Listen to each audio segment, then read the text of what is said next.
तो ज़रूर ये कोई ना तो कोई बहुत बड़ा कांड है जिसको ये बाहर आना बहुत ज़रूरी है। नहीं, लेकिन जान ली गई तो जान के मतलब जान ही होनी चाहिए, ये रूल चेंज होना ही चाहिए। उसके साथ जो हो उनके साथ वही होना चाहिए। कानून नहीं करे तो हम लोग करेंगे, जरूर करेंगे। नमस्कार, आप देख रहे हैं सिटी न्यूज़ मुंबई। थोड़ी देर पहले हमने आपको मयंक सिंह के परिजनों की बात बताई थी। उनकी माता की स्थिति जिस हाल में है, जिस तरीके से उन्होंने बेबसी जाहिर की, मीडिया से बात नहीं कर पाए। अभी इस वक्त मैं मीरा रोड के क्लस्टर 1 में हूँ और इस सोसाइटी की चेयरमैन रूपा पिंटो मेरे साथ में है। आइए जानते हैं मयंक सिंह के संदर्भ में उनकी क्या राय है, क्या कहेंगे। जिस तरीके से महज उम्र थी 12 साल और कर दी गई हत्या और फिर मांगी गई फिरौती। मयंक एक हमारे सोसाइटी का बहुत ही होनहार बच्चा था। हर एक सोशल एक्टिविटी सोसाइटी के हर एक काम में आगे आता था। लेकिन संडे के दिन जब वो मिस हुआ 7 बजे के बाद क्लस्टर में वापस आया नहीं, तो हमने रात भर उसकी खोज की। हम बिल्डिंग वाले सब मिलकर उनकी स्कूटी में, बाइक में हम सब उनका खोज, हमको कहीं मिला नहीं। और मुझे लगता है ये कुछ बहुत बड़ा ड्रग माफिया है और पुलिस को इसके ऊपर कार्रवाई करनी चाहिए। मयंक का जो भी कातिल है, मयंक के साथ जिसने भी ये दुर्घटना की है, उसे सख्त से सख्त सज़ा मिलनी चाहिए, उसे फांसी की सज़ा मिलनी चाहिए। नहीं तो हम सारे क्लस्टर के लोग जाके जान के बदले जान ही चाहिए, हमें जान के बदले जान ही चाहिए।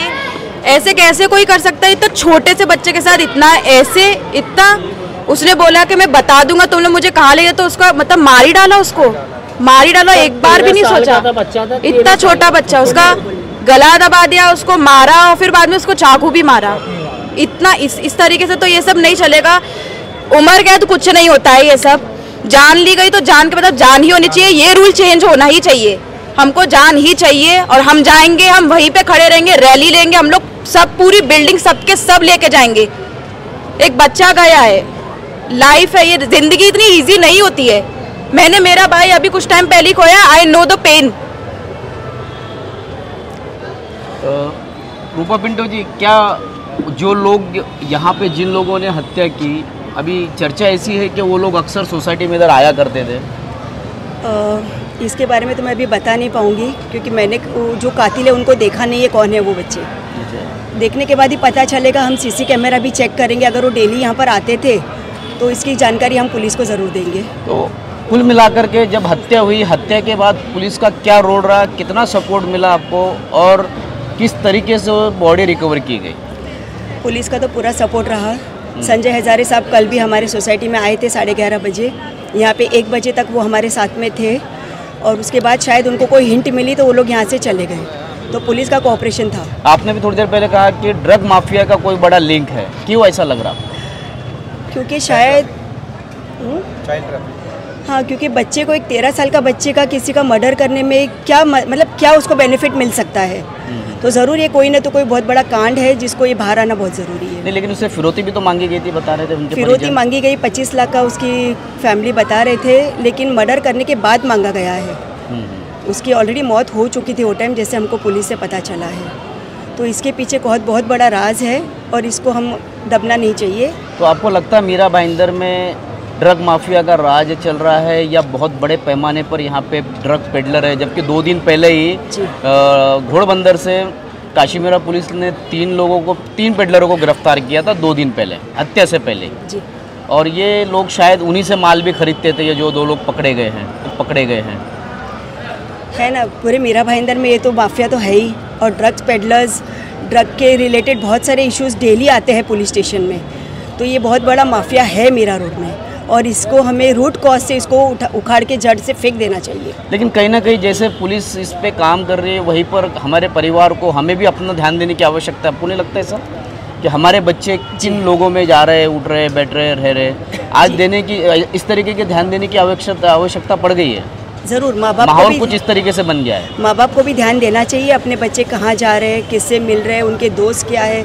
लेकिन कभी कभी माँ बाप अपने वर्किंग होते हैं, उनको इतना टाइम नहीं होता है। बच्चे नीचे आने के बाद किससे बात करते हैं, किससे नहीं करते, इतना इंक्वायरी करना भी शायद वो, आजकल इतनी फास्ट लाइफ है तो माँ बाप दोनों वर्किंग होते हैं तो शायद वो ट्रैक रखना मुश्किल है।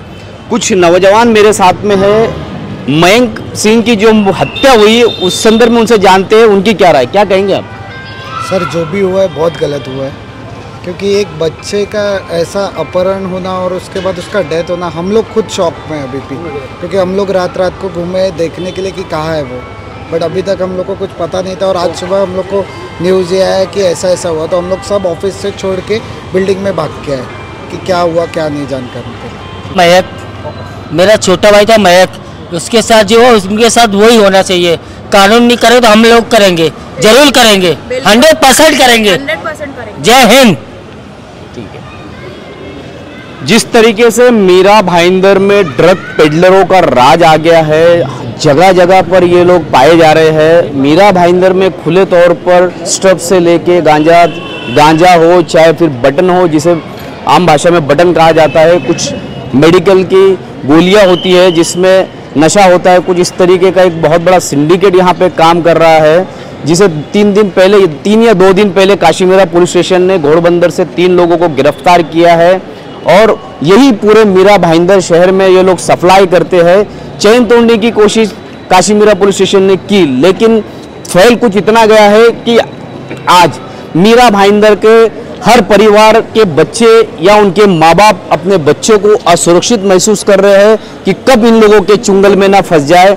माँ बाप अपने ध्यान रखे भी तो बच्चे पे कितना रख सकते हैं ये तो वो नहीं बता सकते, लेकिन जिस तरीके से 12-13 वर्षीय बच्ची की हत्या हुई, इसके पीछे ड्रग माफियाओं का हाथ है या नशे में की गई हत्या है। कुल मिला के क्लस्टर 1 सोसाइटी के लोग जिस तरीके से आक्रामकता से इस मुद्दे को पेश कर रहे हैं, उसको इस संदर्भ में कमिश्नर ऑफ पुलिस सदानंद दाते कितनी कड़क कार्रवाई करते हैं ये तो आने वाला वक्त ही बताएगा। इसी तरीके की खबरों के लिए मेरे यानी शकील शेख के साथ बने रहे, देखते रहे सिटी न्यूज़ मुंबई। सब